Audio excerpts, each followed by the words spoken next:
ओम सौराष्ट्रे सोमनाथं च श्रीशैले मल्लिकार्जुनम् उज्जैन्यां महाकाल ओंकारममलेश्वरं परल्यां वैद्यनाथं च डाकिन्यां भीमशङ्करं सेतुबन्धे दुरामेशं नागेशं दारुकावणे वाराणस्यां तु विश्वेशं त्र्यम्बकं गौतमी तटे हिमालये तु केदारं कुशमे सन्त शिवालये एतानि ज्योतिर्लिङ्गानि सायं प्रातः पठेन्नरः सप्तजन्म कृतं पापं स्मरणेन विनश्यति। नमस्कार, स्वागत है आपका आचार्य वाणी में। मैं आचार्य डॉक्टर विक्रमादित्य आपके साथ और आज का विषय हमारा है शुक्र प्रधान वृषभ राशि वालों के लिए ग्रहों का योग जुलाई के अंतिम समय में किस प्रकार का रहेगा। देखिए, जुलाई आया, अब जुलाई जाने को तैयार है और ऐसे में ग्रहों की चाल जो है वो कभी कभी बेढंगी होती है, कभी ढंगी होती है। लेकिन जुलाई के अंतिम ग्रहों के समय में ग्रहों की चाल जो है ना वो बड़ी विचित्र सी बनी हुई है। उस बेढंगी चाल को आपको ढंग का बनाना पड़ेगा और आपके कर्म ही हैं, आपके वही कर्म जो हैं वो आप उपाय के रूप में जब सही रूप से कर लेते हो तो वो बेढंगी चाल ग्रहों की जो होती है उनको ढंग की बना देती है और आपके जीवन में सफलता का मार्ग प्रदर्शित कर देती है। और हल्की सी फिसलन हुई तो कहाँ से कहाँ पहुँच जाता है व्यक्ति। देखिए, इस वक्त वही फिसलन का दौर चल रहा है और आपकी राशि के दृष्टिकोण से खास तौर पर इसलिए कह रहे हैं आपकी राशि के दृष्टिकोण से खास तौर पर क्योंकि शुक्र प्रधान आपकी राशि और इस वक्त शुक्र महाराज जो चाणक्य नीति के मास्टर माने जाते हैं, जो वास्तविक महाराज समस्त अब वो जो चाल चलते हैं उनको सीधी चाल से पसंद ही नहीं आती चील। वो राक्षसों को दैत्यों के गुरु थे और उन्होंने उन दैत्यों को भी देवताओं के समक्ष लाके खड़ा कर दिया। इस बात को मानना चाहिए आपको कि देवता सत्कर्म करने वाले और राक्षस दुष्कर्म करने वाले, और दैत्य गुरु की कृपा से ही, शुक्र महाराज की, भृगु महाराज की कृपा से ही उन दैत्यों ने कितना बड़ा ऐश्वर्य प्राप्त कर लिया कि जो देवता सदकर्म करके प्राप्त करते थे, भवानी कृपा से प्राप्त करते थे, वही दैत्यों ने चाणक्य नीति के साथ वो चीज़ ऐश्वर्य प्राप्त कर लिया। अब दैत्य गुरु परिवर्तन करने के लिए जा रहे हैं, आपकी राशि के स्वामी जो है परिवर्तन करने जा रहे हैं, बृहस्पति के साथ एक ही घर में विराजमान होने जा रहे हैं, बुध के घर में प्रवेश करने जा रहे हैं, धन के भाव में। तो ध्यान रखना, धन का भाव, परिवार का भाव, कहीं परिवार में, घर में नीति, कुनीति, कूटनीति ये ना शुरू हो जाए घर में। इधर की बात उधर, उधर की बात इधर, घर में, ऑफिस में भी। कुटुंब बहुत बड़ा चीज़ होती है, तो ध्यान रखना पड़ेगा। आपकी राशि के दृष्टिकोण से ऐसे भाव बनते दिखाई दे रहे हैं। बृहस्पति और शुक्र एक राशि में संक्रमण करेंगे, एक राशि में एक साथ चलते दिखाई देंगे और ये साथ साथ ध्यान रखने की। इसके साथ साथ आपके शनि महाराज को भी यदि आप देख लें तो वो मंगल के साथ, मंगल महाराज ग्रह परिवर्तन, राशि परिवर्तन का योग बना रहे हैं और वो भी कहीं ना कहीं बुद्धि को देख रहे हैं और बुद्धि जो है वो द्वंद्वात्मक स्थिति उत्पन्न कर सकती है क्योंकि उनका भी टकराव होने के योग बनने, समसप्तक योग बनकर तैयार है। और ऐसे में यदि आपकी राशि के दृष्टिकोण से देखा जाए तो इस वक्त मन का राज्य जो है ना बड़ा विचित्र तौर पर तेजी से परिवर्तन करने की योग बनाएगा। इन सब परिवर्तनों को क्या कुछ प्रभाव उत्पन्न करने के योग बनेंगे वो हम सिलसिलेवार तरीके से आपको समझाएंगे। क्या कुछ ग्रहों के योग हैं, कैसे आपको लाभ लेना है, क्या कौन सा मार्ग, जब द्वंद्वात्मक स्थिति मनोमस्तिष्क में चल रही हो तो कौन सा मार्ग आपको सरलता से लाभ दे सकता है, ग्रहों के उपचार के कौन से आप रास्ते अपना सकते हैं, वही हम आपके समक्ष रास्ते बताने जा रहे हैं। सबसे पहले बात कर लेते हैं जुलाई के अंतिम भाग में 21 जुलाई की सोमवार का अवसर, एकादशी तिथि विद्यमान है और उस दिन चंद्रमा उच्च के होकर आपकी राशि में ही विराजमान होने का योग बना रहे हैं और ऐसे में ग्रह नक्षत्रों के दृष्टिकोण से इसका प्रभाव अच्छा ही है, खराब नहीं है। और ये आपकी राशि के स्वामी के साथ विराजमान होकर आपके लिए अच्छे योग बना रहे हैं, आनंद देने के योग बना रहे हैं। आपका मन आनंद में होता दिखाई दे रहा है, आनंद से रास्ते खुल सकते हैं। ध्यान ये रखने के लिए आपको ज़रूरत है इस वक्त ग्रह नक्षत्रों के दृष्टिकोण से सिर्फ राहु महाराज आपकी राशि में सब कुछ होते हुए भी अंधकार, सफलता में कुछ ना कुछ बाधा उत्पन्न कर रहे हैं। तो यदि राहु का उपचार आप करते चलोगे ना, भ्रम की स्थिति से बचे रहोगे। सब कुछ है आपके पास लेकिन मन में भ्रम ऐसा है जो अंतिम दौर में जाकर कहीं ना कहीं जो रसास्वादन सफलता का होता है, जो कहा जाता है, उसमें कहीं ना कहीं डाल देते हैं। एक छोटा सा उपाय कर लिया करो। इन दिनों राहु खराब चल रहा है तो हमने पहले ही बताया था आपको, थोड़ी गूगल लेकर घर में उसकी धूनी दे दिया करो ओम भ्रांग भ्रीं भ्रंग से राहवे मम, इस मंत्र का जप कर दिया करो। शाम के समय हो सके तो बिल्ली को थोड़ा दूध डाल दिया करो, ये उपाय करते रहोगे। या हाथी को थोड़ा जहाँ हाथी दिखाई दे जाए, गणेश जी दिखाई दे जाए, तो कहीं ना कहीं उनको पत्ते कुछ ना कुछ हरी चीज़, गन्ना इत्यादि दान कर दिया करो, ये बहुत अच्छा रहेगा। खैर इस दिन खासतौर पर उस दिन एकादशी है, व्रत करें, भगवान का सुंदर स्तवन करें, हो सके तो इस दिन भगवान कृष्ण का सुंदर स्तवन करते। कृष्णा एकादशी कहा जाता है इस दिन, सावन की एकादशी को कृष्णा एकादशी भी कहा जाता है और कामिका एकादशी भी कहा जाता है इस दिन। तो भगवान कृष्ण को तुलसी दल मंजरी के साथ, जो बीज आते हैं ना, वो मंजरी के साथ ओम नमो भगवते वासुदेवाय इस बात अर्पित करने का प्रयास करें, कल्याण होगा। सोमवार है, सावन का दूसरा सोमवार उपस्थित है और इस सुंदर तिथि में कावड़ धारण करने का मुहूर्त भी चलता है। 2 दिन बाद जल चढ़ेगा भगवान को, इस दिन भी चढ़ाएं। हमने विवेकानंद योगाश्रम में सावन के दूसरे सोमवार के अवसर पर बड़ा विशाल एकादशी के साथ संयुक्त तौर पर भगवान का अभिषेक रखा है। आप भी उसमें सम्मिलित हो सकते हैं, अपने नाम से करा सकते हैं। और हमने ऐसा अद्भुत देखा है कि जैसी जिसकी भावना रहती है उसके उस कष्ट को निवारण करने के लिए अनेक प्रकार के ये रुद्राभिषेक जब किया जाता है, प्रत्यक्ष यज्ञ है भगवान का, अभिषेकात्मक यज्ञ है, ये समस्त मनोरथों को सिद्ध करने वाला है। तो इच्छा पूर्ति के लिए इसमें सहायता, इसमें यज्ञ करें, रुद्राभिषेक करें, कल्याण होगा। 22 तारीख मंगलवार का अवसर, द्वादशी और त्रयोदशी तिथि का योग बन रहा है, त्रयोदशी क्षय हो रही है, तो एक बात ध्यान रखें, नए कार्य आरंभ करने के लिए दिन अच्छा नहीं है। और ऐसे में ग्रहों का परिवर्तन का योग है और ये कहता है परिवर्तन का योग आपके लिए, जितने आप सरल होकर भगवान के आशीर्वाद की तरफ चलोगे उतना वारे न्यारे करने के योग बनते दिखाई देने। आने वाले 2-3 दिन खास तौर पर आपकी राशि के दृष्टिकोण से एक बहुत सुंदर बृहस्पति के साथ चंद्रमा राजयोग बना रहा है आपके लिए। आशीर्वाद ले लो, आशीर्वाद के दिन चल रहे हैं। भगवान शिव का आशीर्वाद तो क्या है ना, भावी मेट सके त्रिपुरारी, ये रामायण के अंदर कहा गया है कि जब भगवान का अनुग्रह प्राप्त करने से समस्त प्रकार के कष्टों को दूर करने के योग बन जाते हैं। और ऐसे में शिव का ही महीना चल रहा है, तो यदि आप आशीर्वाद लें, भगवान को दूध का खीर का भोग लगाएं और माता पिता के समक्ष साथ बैठकर आनंद भाव से उनके आशीर्वाद उनको पसंद करते हुए, जैसे कावड़ के अंदर कहा जाता है ना कि जो विशेष तौर पर श्रवण कुमार थे, माता पिता की खूब सेवा करते, तो आपकी योग बन रहे हैं ऐसे। जितना माता पिता का आशीर्वाद लोगे उतने कल्याण धारण करने के योग बन सकते हैं। ध्यान कर लें, कावड़ धारण करने का अंतिम समय है, कल ही चढ़ेगा जल भगवान को। इस दिन विशेष तौर पर पूजन करें, कल्याण के योग बनेंगे। 23 तारीख बुधवार का अवसर, चतुर्दशी तिथि विद्यमान है, 7वें मासिक शिवरात्रि का योग बन गया है। गज की स्त्री योग आपकी राशि में विराजमान है। आपकी मेहनत और आपको सत्कर्म से आपके लिए लाभ के योग प्रशस्त होते दिखाई दे रहे हैं। ध्यान रखें, इस दिन गौ सेवा भी करें, हो सके तो विशेष तौर पर चने की दाल का दान करना आपकी राशि के दृष्टिकोण से बड़ा सुंदर योग बनाएगा। आपकी राशि में शिव का सुंदर पूजन करें। और इस समय विवेकानंद योगाश्रम में इस दिन खास कार्यक्रम रहेगा, शाम को रुद्र यज्ञ के साथ साथ शिवरात्रि का विशेष पूजन रहेगा। आप उसमें सम्मिलित होंगे तो अच्छा रहेगा। अपने स्थान को आरक्षित करने के लिए फ़ोन पे संपर्क साध सकते हैं। अपने नाम से रुद्राभिषेक कराने के लिए फ़ोन पे संपर्क साध सकते हैं। ये वेला बहुत मुश्किल से आती है, बुधवार के दिन सुंदर शिवरात्रि का योग बन रहा है श्री गणेश के समस्त भगवान के समस्त परिवार के साथ, तो उनका भगवान का पूजन करने का सुंदर कार्यक्रम आश्रम पे विराजमान है। आप अवश्य उसमें सम्मिलित हों। 24 तारीख बृहस्पतिवार का अवसर, अमावस्या तिथि, ये सावन की अमावस्या है। कई बार हमारे ग्रहों नक्षत्रों के दृष्टिकोण से विशेष प्रकार के योग बनते हैं और इस दिन ग्रह नक्षत्रों के परिवर्तन के विशेष योग बनते दिखाई दे रहे हैं। पराक्रम से आपके वारे न्यारे होने के योग बन सकते हैं। ये ग्रहों की स्थिति आपके लिए अनुकूल बनती दिखाई दे रही है। पराक्रम से बहुत सारी चीज़ें आपके लिए पॉजिटिव होती हैं कि योग बन सकते हैं। अमावस्या है, इस समय अपने पराक्रम को पॉजिटिव रिजल्ट लाने के लिए थोड़ा ध्यान कर लीजिए। कई बार हमारे पूर्व अर्जित जो कर्म होते हैं, वो दुष्कर्म जो होते हैं, वो कहीं ना कहीं हमारे जीवन में कष्ट दे रहे होते हैं। और ऐसे में अमावस्या वो तिथि होती है जो पूर्व अर्जित कर्म हैं, दुष्कर्म है, उनको क्षय करने का योग बन जाते हैं। ये हरियाली तीज है। बहुत सारे लोग इसका महत्व नहीं समझते हैं, केवल ब्राह्मण भोजन करा के निवृत्त हो जाते हैं और सोचते हैं उसी से हो जाएगा। लेकिन हम एक विशेष उपाय बताते हैं आपको। आपकी राशि के दृष्टिकोण से कोशिश ये करें, अशोक का या पीपल का पेड़ इस दिन किसी धर्मस्थल पर या किसी बाग बगीचे में रोपित करें और उसका पूरी श्रद्धा के साथ कुछ दिन 6 महीने तक उसका पालन पोषण करें। रविवार को मत छूना यदि पीपल का पेड़ लगाओ तो, और उसका पूर्ण करने का प्रयास करें। पुराने यदि प्रेत बाधा भी जीवन में आ रही हो तो उससे निवृत्ति का मार्ग बहुत सुंदर तरीके से प्रशस्त हो जाता है। ध्यान रखना, इस दिन बुद्ध महाराज जो हैं वो अस्त स्थिति में जाने वाले हैं और बुद्ध का अस्त होना आपके चलते हुए कामों में विशेष रुकावट उत्पन्न करने के योग दे सकता है। इसलिए बुद्ध को शक्ति देने के लिए ये जो उपाय हमने बताया हरियाली तीज पर सबसे श्रेष्ठ रहेगा।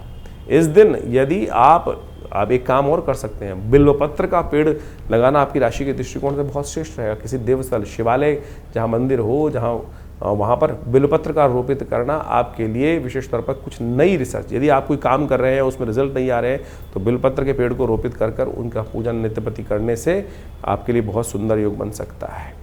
बात कर लेते हैं 25 तारीख शुक्रवार का अवसर, और ऐसे में सावन का शुक्ल पक्ष आरंभ हो रहा है। इस दिन ग्रहों का परिवर्तन का योग बन रहा है। मंगल महाराज आपकी राशि में, जो आपको अकेले ही आप 100 के बराबर है ऐसा योग बन रहा है। लेकिन ध्यान रखने की ज़रूरत है कि मंगल इस वक्त राहु के सूर्य के नक्षत्र में प्रवेश कर रहे हैं, और सूर्य के नक्षत्र में चलते चलते वो विशेष तौर पर तृतीय चरण में आ गए हैं। और ऐसे में इस नक्षत्र में जब प्रवेश करेंगे तो नक्षत्र के इस सूर्य के नक्षत्र में प्रवेश करेंगे तो ऐसे में थोड़े से आपके पौरुष से बहुत सारे लोग आपसे ईर्ष्या करने के योग बना सकते हैं। ध्यान रखना पड़ेगा। बहुत ज़्यादा लोगों को जलाएं ना, बहुत ज़्यादा लोगों को एग्रीवेट ना करें, और जो हो सके तो उनको ज़बरदस्ती शिक्षा देने का प्रयास करें। जो आपके पास आए उसके बात करने का प्रयास करें, लेकिन ज़बरदस्ती जाकर भिड़े ना लोगों से।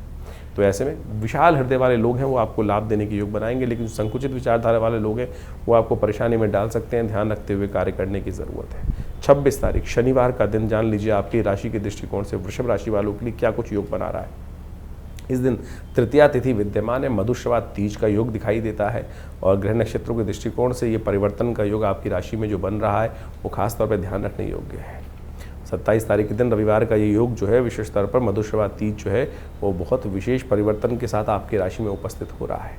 और ऐसे में आपको स्वास्थ्य के प्रति थोड़ा ध्यान देने की ज़रूरत है। स्वास्थ्य के प्रति थोड़ा अननेसेसरी खर्चा होने के योग दिखाई देते हैं। हो सके तो इस दिन शहद से भगवान का अभिषेक करने का प्रयास करें। शहद का दान करना, शहद भगवान को अभिषेक करना आपके लिए समस्त रूप से कल्याण के योग बनाएगा। और अब ग्रह नक्षत्रों के दृष्टिकोण से जब समझें कि बृहस्पति के साथ शुक्र महाराज भी विराजमान हो चुके हैं, और एक दिन पहले ही उन्होंने अब राशि परिवर्तन का योग बनाया है। 26 तारीख को शनिवार के दिन उन्होंने राशि परिवर्तन का योग बनाया था, और ऐसे में बुद्धि जो है द्वंद्वात्मक स्थिति में जाती दिखाई देगी। हर चीज़ में, परिवार में कहीं ना कहीं किसी ना किसी बिजनेस में है, कहीं है, तो हर चीज़ में दो रास्ते आपके समक्ष आते दिखाई देंगे। द्वंद्व से बचने के लिए आपको अपने दिमाग को शांत रखना पड़ेगा। भगवान शंकर का नित्य प्रति अभिषेक करें, 1 लोटा भगवान पर अर्पित करते चलें, दिमाग शांत रहेगा आपका भी, और इससे आपके कष्टों को निवारण करने का योग बनता जाएगा। 28 तारीख सोमवार का अवसर है, और ऐसे में चतुर्थी तिथि विद्यमान है। इस बार सावन के अंदर बड़ा अद्भुत योग बना है। सावन के सोमवार 2 सोमवार जो हैं वो चतुर्थी को ही पड़े, और चतुर्थी भगवान गणेश की तिथि मानी जाती है, रिक्ता तिथि मानी जाती है, लेकिन विघ्नहर्ता गणेश के आशीर्वाद से समस्त कष्टों को दूर करने के लिए ये बहुत सुंदर योग बन रहा है। तो इस अंतिम मौके पर सावन का तीसरा सोमवार, फिर वर्ष के 1 वर्ष बाद ही शायद ही कभी ऐसा योग बने कि सोमवार के दिन, सावन का सोमवार के दिन जो है वो चतुर्थी पड़े। तो ऐसे में विघ्नों को दूर करने के लिए भगवान गणेश के साथ दूर्वा के गणेश बनाकर, दूर्वा चतुर्थी कही जाती है इसको, कि दूर्वा के गणेश बनाकर भगवान को अर्पित करें। हो सके तो 108 दूर्वा अंकुर भगवान को अर्पित करने का प्रयास करें, आपके लिए कल्याणकारी योग बन सकते हैं। मंगल परिवर्तन की तरफ जा रहे हैं, और ये मंगल का परिवर्तन आपकी राशि के दृष्टिकोण से बड़ा विचित्र योग बनाता दिखाई दे रहा है। ऐसे में यदि द्वंद्व से बच पाए तो बहुत बढ़िया तरीके से आपके लिए बहुत अच्छा परिवर्तन करने का योग बनेगा। लेकिन शनि मंगल का टकराव जो है उसका उपाय आपको लगातार करना पड़ेगा। हनुमान जी का लगातार स्तवन करते रहें, वो आपके लिए अच्छा रहेगा। हमने विवेकानंद योगाश्रम पे इस बार विशेष योग रखा है। इस मंगल के परिवर्तन के साथ साथ सावन के सुंदर अवसर पर तृतीय सोमवार पर हमने विवेकानंद योगाश्रम में सुंदरकांड का पाठ, और साथ साथ हनुमान विशेष तौर पर सोमवार के दिन विशेष रुद्राभिषेक रखा है। आप उसमें सम्मिलित रहेंगे तो भगवान की कृपा से आपके बहुत सारे कष्टों को निवारण करने का योग अद्भुत रूप से बनता दिखाई देगा। 29 तारीख मंगलवार का अवसर, पंचमी तिथि विद्यमान है। ग्रहों का परिवर्तन का योग बन रहा है, और ये परिवर्तन आपके जीवन में सही तरफ आपको ले जाता दिखाई देगा। आपकी अपनी चाल मस्त रख काम करने का प्रयास कीजिए। ग्रहों का योग अच्छा बन रहा है, लेकिन बृहस्पति महाराज जो है वो राहु के नक्षत्र में थोड़ा प्रवेश करते दिखाई दे रहे हैं। तो ऐसे में धर्म से दूर मत भागिएगा, बस धर्म की तरफ कार्य अग्रसित रखें। धर्म की तरफ गौ सेवा अवश्य करने का प्रयास करें। गाय को कभी कभी पीली दाल अवश्य इन दिनों अर्पित कर दिया करें। ये बृहस्पति और शुक्र का योग जो है वो आपका कुछ नहीं बिगाड़ पाएगा। 30 तारीख बुधवार का दिन, षष्ठी तिथि विद्यमान है। इस दिन ग्रह नक्षत्रों के दृष्टिकोण से देखिए बुध महाराज शनि के नक्षत्र में प्रवेश करते दिखाई देंगे। थोड़ा आपको ध्यान रखना पड़ेगा। बुद्धि में थोड़ा वैसे ही अस्त है और ऐसे में शनि के नक्षत्र में प्रवेश करने से थोड़ा आलस की प्रवृत्ति आप पर हावी होती दिखाई देगी। भगवान विष्णु का सुंदर स्तवन करें, क्योंकि इस दिन कल की जयंती का सुंदर पर्व पड़ रहा है। भगवान विष्णु का षोडशोपचार पूजन पुरुष सूक्त का पाठ कर आप संपूर्ण रूप से कष्टों को निवारण करने का योग बना सकते हैं। 31 तारीख बृहस्पतिवार का दिन, सप्तमी तिथि विद्यमान है और इस दिन गजकेसरी योग आपकी राशि में बनता दिखाई दे रहा है। ग्रह 50% आपके लिए बहुत अच्छे हैं, लेकिन स्वास्थ्य का थोड़ा ध्यान रखने का प्रयास कीजिएगा। विचारों में कहीं ना कहीं थोड़ी समस्याएं उत्पन्न होती दिखाई दे रही हैं और विचार आपके कोई विचार जो है वो आपके साथ शत्रुता कर सकते हैं। ऐसे में आपको थोड़ा ध्यान रखने की ज़रूरत है। भगवान सूर्य को थोड़ी शक्ति देते हुए कार्य करें। पापनाशनी सप्तमी है इस दिन। सुबह सुबह थोड़ा पीला पुष्प, थोड़ी रोली लेकर, थोड़ा एक तांबे के लोटे में जल लेकर भगवान को, सूर्य को अर्घ दें। कष्ट निवृत्ति का योग बनेगा। देखिए, सावन का महीना चल रहा है। इस समय आपने अभी अपने भविष्य को समझा। भविष्य में ग्रह तो खेल करते रहेंगे, अपने अपने अजीब अजीब खेल चलते रहेंगे, लेकिन एक बात ध्यान रखें, हम अपनी मनोकामनाओं को पूर्ण करने के लिए जिस भी रास्ते को अपनाएंगे वो कहीं ना कहीं मनोकामना पूर्ण होती है, लेकिन हमारी परीक्षा भी साथ साथ जीवन में चलती रहती है और शास्त्र उसके प्रमाण है। शास्त्र के दृष्टिकोण से इस रहस्य को हमें समझना चाहिए।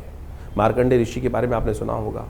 शास्त्र में अष्ट चिरंजीवी कहे गए हैं। अश्वत्थामा, बलिर्व्यासु, हनुमानश्च विभीषण, कृपा परशुराम से मार्कंडेय च अष्टमा। ये अष्ट चिरंजीवी हैं जिनके जीवन में अद्भुत चमत्कार का योग बना है और इस सावन के महीने में इस रहस्य को हमें समझने की आवश्यकता है। हम कई बार अपने वीडियोस के माध्यम से आपके समक्ष भाव उपस्थित करते हैं कि हमको शरणागति भगवान की प्राप्त करने का उपाय करना चाहिए और पौराणिक मत से ज्योतिष को जो समझ लेते हैं उनके बहुत सारे कष्ट निवृत्ति के योग बन जाते हैं। ये सावन का महीना बेहद खास है और ऐसे में संसार में शास्त्रों में लिखा है कि हमारे समस्त जो जीवन जो है ग्रहों के अधीन है। ग्रहों के उठापटक परिवर्तन के अनुसार से हमारे जीवन में अच्छा बुरा समय हमको प्राप्त होता है, लेकिन उसके ऊपर भी एक 10वां ग्रह है भनु, भगवान का अनुग्रह करना। जो भगवान का अनुग्रह कर लेते हैं उनके समस्त 9 के 9 ग्रह शांत हो जाते हैं। एक बार एक ऋषि थे, एक ब्राह्मण थे, उन्होंने भगवान के समक्ष पूजा करी, प्रार्थना करी, काशी में रहते थे, भगवान की नित्य प्रति पूजा करते थे। घर में कोई संतान नहीं थी, तो भगवान को प्रसन्न किया। भगवान शिव जो है, जैसा महीना चल रहा है तो कहा जाता है कि सावन के महीने में भगवान पे एक लोटा भी अर्पित कर दोगे तो भगवान तथास्तु का वरदान ही देते हैं। भगवान प्रसन्न हुए, कहा जाता है बहुत वर्षों की साधना से, और भगवान ने उन ब्राह्मण को, विप्र को कहा कि बोलो क्या चाहते हो। उन्होंने भगवान के सामने प्रार्थना रखी कि हमारे घर में संतान नहीं, संतान आप आशीर्वाद दें तो संतान। तो भगवान ने बड़ा विचित्र प्रश्न किया, बोले संतान चाहिए, पुत्र चाहिए, कुपुत्र चाहिए। कुपुत्र चाहिएगा तो लंबा जीने वाला मिलेगा, सुपुत्र चाहिए तो केवल 5 वर्ष की आयु वाला मिलेगा। कहा जाता है कि संतान की आकांक्षा में उस साधु ने, संत ने, ब्राह्मण ने कहा कि भगवान सुपुत्र ही दो, कुपुत्र होगा तो जीवन भर कष्ट देगा, कम से कम 5 साल तो सुख प्राप्त करने का योग बनेगा, संतान की सेवा करने का अवसर मिलेगा। भगवान ने तथास्तु कहा। देवयोग से संतान प्राप्ति हुई। मार्कंडेय ऋषि उस घर में उत्पन्न हुए और जैसे जैसे जीवन समय आगे चलता रहा, उस साधु को, उस ब्राह्मण को ये तो पता ही था कि बच्चे की आयु केवल 5 साल है। 4 साल बड़े सुंदर निकल गए, 1 वर्ष रह गया। मन में ऐसे भाव थे कि अब बचा कहाँ है, समय सुख का बस अंतिम समय है, बालक का जीवन केवल 1 वर्ष शेष रह गया है। तो कहा जाता है कि उन्होंने कई जगह जन्मपत्री दिखाई, तो उन्होंने कहा कि किसी संत का आशीर्वाद मिल जाए तो इसके समस्त जो है कष्ट निवृत्त हो सकते हैं। संत का आशीर्वाद इतना चमत्कारी होता है, इसलिए हम कई बार आपको कहते हैं कि जहाँ भी संत हैं उनको दर्शन करके लाभ लेने का प्रयास करें। तो मार्कंडेय ऋषि के जीवन में एक घटना घटी कि उनके पिता को कहा किसी ज्योतिषी ने कि भाई संत का आशीर्वाद चाहिए, संतों का आशीर्वाद। बोले संत कहाँ ढूंढने मिलेंगे, संत कहाँ ढूंढूं। बोले तुम तो ये छोड़ो कौन है कि संत नहीं, सबका ही आशीर्वाद लेने का प्रयास करो, हो सकता है भाग्य से कोई ना कोई मिल जाए। बोले क्या करूं। बोले एक काम करो, कुटिया बनाओ, गंगा के तट पर संत महात्मा दर्शन करने आते हैं, स्नान करने आते हैं, जो भी दिखाई दें आप सब उनके ही चरणों में नमन करो, सब आशीर्वाद देंगे। यही किया उन्होंने। 1 वर्ष था, धीरे धीरे समय भागता चला गया। देवयोग से 3 दिन शेष रह गए थे उस 1 वर्ष पूरा होने में। मार्कंडेय ऋषि का जो शरीर था पूरा होने में 3 दिन बाकी थे। देवयोग से भगवान की कृपा से 7 ऋषि वहाँ से निकले, उन्होंने नमन किया और जैसे ही मार्कंडेय ऋषि ने उनको नमन किया, उस ऋषि बालक ने नमस्कार प्रणाम किया, उन्होंने कहा यशस्वी भव, दीर्घायु भव। और जैसे ही दीर्घायु कहा तो वो ब्राह्मण था, हंसा। बोले महाराज आप आशीर्वाद दे रहे हो, दीर्घ आयु भव, आयुष्मान भव का आशीर्वाद दे रहे हो, इस बालक के तो 3 दिन ही शेष रह गए हैं।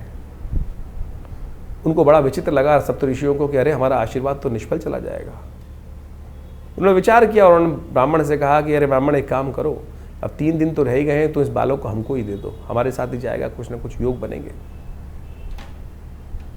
ब्राह्मण ने सोचा 3 दिन रह गए हैं, अब हो सके तो जो भी कृपा होनी हो, वो सप्तऋषि उनको साथ ले गए। सप्तऋषि सीधे पहुंचे, कहा जाता है कि भगवान ब्रह्मा के पास, और उस बालक को कहा कि हमारे पीछे रहना। और जैसे ही सप्तऋषियों ने भगवान ब्रह्मा को प्रणाम किया तो ब्रह्मा जी ने उन सबको आशीर्वाद दिया, आयुष्मान भव। और जैसे ही आशीर्वाद दिया आयुष्मान भव, तो भगवान ने कहा, समस्त सप्तऋषियों ने कहा कि हमारी बला तो टली, अब आपके हमारे वाक्य से अब आपका वाक्य जुड़ गया और अब आपकी बला, इस संसार को रचा आपने ही ब्रह्मा जी। तो जैसे ही वो हंसे सप्तऋषि, तो ब्रह्मा जी ने पूछा हंसने का कारण? बोले इस बालक की आयु के 2 ही दिन शेष रह गए हैं, अब तो कल इसकी मृत्यु होनी, और आपने तो आयुष्मान भव का आशीर्वाद दे दिया। अब हमने पहले दिया था, पूरी वृत्तांत सुनाया, पहले हम फंस रहे थे, आपको भी फंसना है। आप अपनी वाक्य को कैसे रखेंगे, मर्यादा कैसे रखेंगे अपने आशीर्वाद की, वो आपके ऊपर है। ब्रह्मा जी ने विचार किया, बोले अब तो एक ही रास्ता है कि जो संसार में जो सबसे पराशक्ति है वही इस कष्ट से निवृत्ति का मार्ग दे सकती है। कहा जाता है कि भावी मेट सकें त्रिपुरारी, सब लोग वहाँ पर चलकर भगवान शंकर के द्वार पहुँचते हैं। भगवान शंकर के जब द्वार पहुँचते हैं तो वही प्रणाम, सबने प्रणाम किया और भगवान शंकर ने आयुष्मान प्रदान किया, यशस्वी भव, आयुष्मान भव। भगवान के समस्त जो भी जाएगा आशीर्वाद देगा। आपके समक्ष भी कोई आता है तो आप यही आशीर्वाद देते हैं ना, ये थोड़ी देखते हैं कि कौन कैसा पात्र है। जब झुका तो आशीर्वाद स्वयं निकलेगा, और जैसे ही वो बालक त्या समस्त झुके तो वो आशीर्वाद निकल गया। तो सबने भगवान के समक्ष कहा, भगवान आप ही कर सकते हैं, आप ही का आशीर्वाद है, यही कर सकते हैं। भगवान ने देखा क्या हुआ, तो उस बालक को देखते ही भगवान को याद आया तो ये हमारा ही आशीर्वाद से दिया हुआ पुत्र है, और अब आशीर्वाद दे दिया। तो भगवान ने उनको सप्तऋषियों का तुम जाओ, इस बालक को यहीं छोड़ जाओ। और जब ये इस बालक को वहीं छोड़ दिया, शाम के समय का समय था, यमराज आए, और यमराज ने उस दिन अपना जैसे ही फंदा उस मार्कंडे ऋषि के गले में डाला, ओम नमः शिवाय का जप करते वो शिव से चिपट गए। भगवान ने त्रिशूल लेकर जैसे ही यमराज की तरफ आक्रमण किया, अरे मेरा नाम ले रहा है भक्त, इस पर तुम अपना फंदा डाल रहे हो। तो यमराज ने कहा, भगवान आप ही का दास हूँ, आप ही के संसार के क्रम को चलाने का कार्य करता हूँ, आपने जो दायित्व दिया है। तो भगवान ने बड़ा विचित्र को जवाब दिया कि आशीर्वाद मेरा है, मैंने ही आयु दी थी, तो इसको मेरे अनुसार ही तुमको समझना पड़ेगा। बड़ा सुंदर शास्त्र में व्याख्यान मिलता है कि भगवान ने किस प्रकार से मार्कंडे को अमर किया। तो भगवान ने कहा कि एक बात समझो कि किस प्रकार की स्थिति है। ये सावन का महीना इतना सुंदर है कि ऐसे में भगवान शिव की आराधना कर कर आप समस्त अपने जीवन के कष्टों को दूर कर सकते हो। इस भाव को हमें समझने की आवश्यकता है। तो कहा जाता है भगवान ने यमराज से कहा कि एक बार बताओ कितने वर्ष की आयु दी थी। बोले 5 वर्ष की आपने आयु दी थी। 5 वर्ष की आयु। बोले 5 वर्ष किसके थे? 5 वर्ष मेरे अनुसार चलेंगे, गणना मेरे अनुसार चलेंगे या तुम्हारे अनुसार चलेंगे? बोले भगवान आप ही बताएं किसकी गणना। बोले मेरी गणना के अनुसार से मैंने 5 वर्ष की आयु दी, तो 5 वर्ष मेरी गणना के अनुसार से चलेंगे, तुम्हारी गणना के अनुसार से नहीं चलेंगे। इस संसार में जो कहा जाता है कि जो कई कल्प, एक ब्रह्मा के जीवन में कई कल्प विराजते हैं, और भगवान तब उनका जो आयु पूरी होती है। कई कल्प जब बीत जाते हैं, कई कल्प बीते तब ब्रह्मा जी की वो आयु निकलती है, और भगवान शिव के एक दिन में 10 ब्रह्मा की आयु निकल जाती है। तो अब भगवान ने कहा गिनाओ, 5 वर्षों के महीने बनाओ, दिन बनाओ, उसके बाद गणना करो। तो यमराज ने हाथ जोड़े भगवान के। तो ये चमत्कार है भगवान की भक्ति का।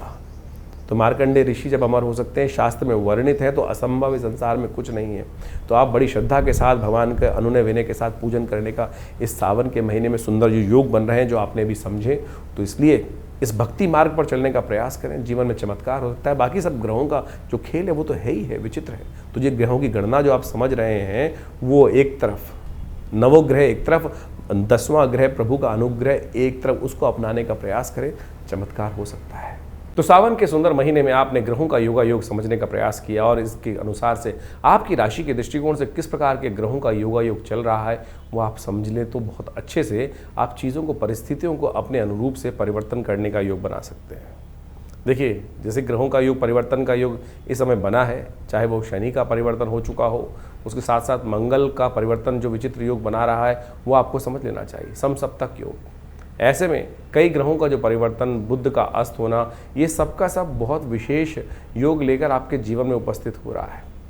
यदि हम वास्तविक तौर पर राजनीतिक दृष्टिकोण से या विश्व के व्यापक दृष्टिकोण से देखा जाए तो शनि मंगल का समसप्तक योग कई प्रकार की भयावह त्रासदियों को जन्म दे सकता है, चाहे वो प्राकृतिक आपदाओं के रूप में हो या वो विशेष तौर पर राजनीतिक तौर पर या सामाजिक दृष्टिकोण से।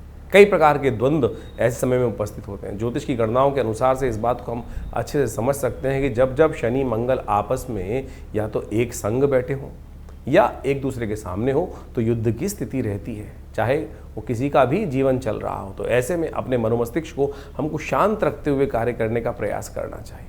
जिस प्रकार से ग्रह योग आने वाले 3-4 महीने तक के लिए इस प्रकार की स्थिति बना रहे हैं, अभी समसप्तक योग बन रहा है, फिर आगे जाके षडाष्टक योग पुनः बन जाएगा शनि का और विशेष तौर पर मंगल के साथ। और ऐसे में 2 ग्रह विशेष तौर पर और भी समझने की आवश्यकता है। शुक्र और बृहस्पति दोनों ज्ञान के देवता है, एक देवगुरु हैं और एक दैत्य गुरु हैं, और उनका भी एक स्थान पर युति होना वो भी विशेष तौर पर विशेष परिवर्तन का जीवन में उत्थान करने का योग देता है। ऐसे में समझना चाहिए कि बुद्धि के युग चलेंगे और कहीं ना कहीं बुद्धि के तर्क वितर्क के दृष्टिकोण से कहीं ना कहीं स्थितियों को हम अपने पॉजिटिव भी कर सकते हैं और नेगेटिव भी कर सकते हैं।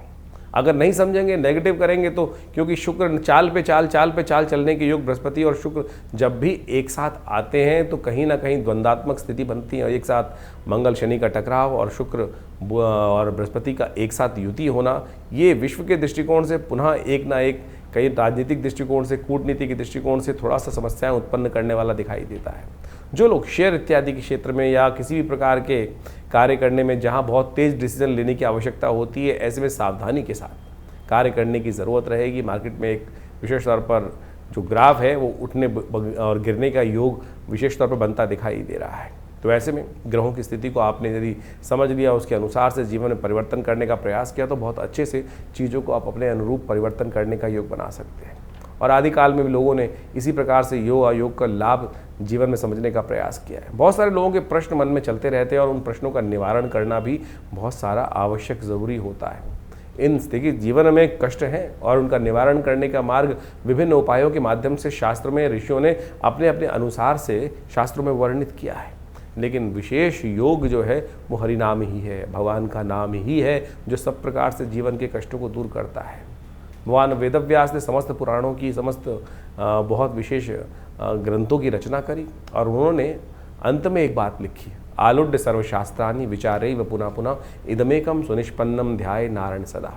तो भगवान का, श्री हरि का, भगवान का स्तवन किसी प्रकार भी यदि हम कर लें, वही वास्तविक तौर पर ग्रहों का निवारण होता है। इंडिविजुअल तौर पर कई ग्रहों के उपचार के तौर पर बहुत सारे समय समय पे हम उपाय बताते ही रहते हैं, लेकिन उसके साथ साथ भी पराप्रकृति ने, ऋषियों ने जिस प्रकार से हमारे भारतीय सनातन पद्धति के अनुसार से विभिन्न त्योहारों को, विभिन्न जो उत्सव हैं उनकी संरचना करी है, वो इसी सोच समझ कर करी है कि किसी न किसी प्रकार से हम उस प्रभु भजन में अपने आप को लगाए रखें। सावन चल रहा है और सावन में भगवान को प्रसन्न करने के लिए एक लोटा जल ही काफ़ी है। अनेक अनेक अनुष्ठान, बड़े बड़े अनुष्ठान, बड़े बड़े चमत्कारिक प्रभाव उपस्थित करते हैं, उनको भी करना बड़ा श्रेष्ठ शास्त्र माना गया है। लेकिन वहाँ सबसे बढ़िया जो सरलतम उपाय है, भगवान शिव पर एक लोटा जल ही अर्पित कर दे। यदि नित्यप्रति इस उपाय को कर लेना, आपको कोई बहुत बड़े किसी और उपाय की आवश्यकता नहीं पड़ेगी। तो शास्त्र में इन सब जो रीति रिवाज के माध्यम से इन समस्त सरल पद्धतियों को हमारे ऋषि मुनियों ने वहाँ पर इंगित किया है, तो इसको हमें समझना चाहिए। सरल भाव, हम जीवन में अपने मन से सरल ही नहीं हो पाते हैं, और जब तक सरल नहीं होंगे तब तक वो जीवन में कष्ट निवारण का मार्ग खुलेगा नहीं। तो ज्योतिष में कोशिश ये करें अपने जीवन में समस्त ग्रहों का उपचार करने के लिए विभिन्न विभिन्न मंत्र, अनेक अनेक चमत्कारिक मंत्र उपस्थित किए जाते हैं, और हमने उन समस्त मंत्रों का अनुसंधान करके देखा।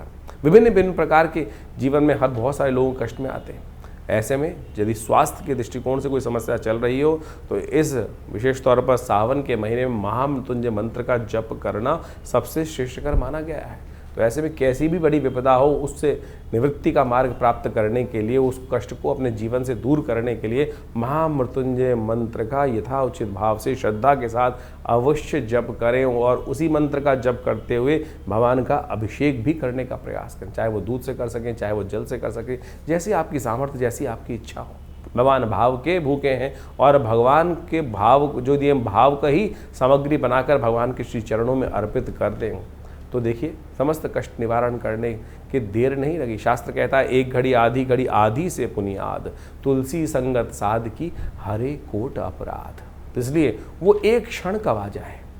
समस्या ये ना कि 108 बार 1.25 लाख मंत्र जप करने का शास्त्र में वर्णन मिलता है, वो इसीलिए मिलता है कि लगातार रिदम के साथ चलते हुए यदि एक क्षण के लिए भी, एक मंत्र के लिए भी हमारा मन एकाग्र हो पाया तो वो जो ट्रैवल पूरा लंबा मार्ग है वो बहुत आसानी से पूरा हो जाएगा। तो इसलिए सरलता से इसी भाव को हम अपने जीवन में रखने का प्रयास करें तो ये विभिन्न ग्रहों का जो उपचार इत्यादि है वो सब हमारे जीवन प्राप्त हो जाएगा। बहुत सारे लोगों के अलग अलग प्रश्न होते हैं, जैसे हमने कहा उन सब के निवारण के लिए हमने ये प्लेटफॉर्म आपके समक्ष रखा ही हुआ है। आप अपने प्रश्नों को व्हाट्सएप के माध्यम से हमारे यहाँ भेज सकते हैं। इसके अलावा हर रविवार को विभिन्न जो बड़े कार्यक्रमों में हम सब आपके साथ समय रहते हैं तो उसमें आप आ भी सकते हैं। हर रविवार को विशेष तौर पर बड़ा कार्यक्रम रहता है, यज्ञ में आप सब सम्मिलित हो सकते हो। इस श्रावण के महीने में तो विशेष व्यवस्था हमने रखी हुई है कि हर रोज़ नित्यपति भगवान का रुद्राभिषेक, भगवान शंकर का रुद्राभिषेक चलता है आश्रम पे। और सोमवार के सोमवार जितने सोमवार पड़ रहे हैं उसमें विशेष बड़े तौर पर सामूहिक तौर पर भगवान के रुद्राभिषेक करने की व्यवस्था की गई है। आप भगवान के सानिध्य में एक बार रुद्राभिषेक का सुंदर आनंद शास्त्र विधि के अनुसार से कर देखिएगा समस्त कष्टों को निवारण करने का सुंदर मार्ग अवश्य प्राप्त होगा। इसकी सुंदर व्यवस्था आश्रम की तरफ से है, तो आप स्वयं आकर किसी भी जो व्यवस्था को जानते हुए फ़ोन नंबर से संपर्क साध कर आप उस कार्यक्रम में जुड़ सकते हैं। और हमने ऐसा विश्वास रखा है कि भगवान की, और अनेक प्रकार से देखे भी हैं, कैसे भी कष्ट हों भगवान की कृपा से वो दूर हो जाते हैं और उससे आपको लाभ ही प्राप्त होगा। धन्यवाद।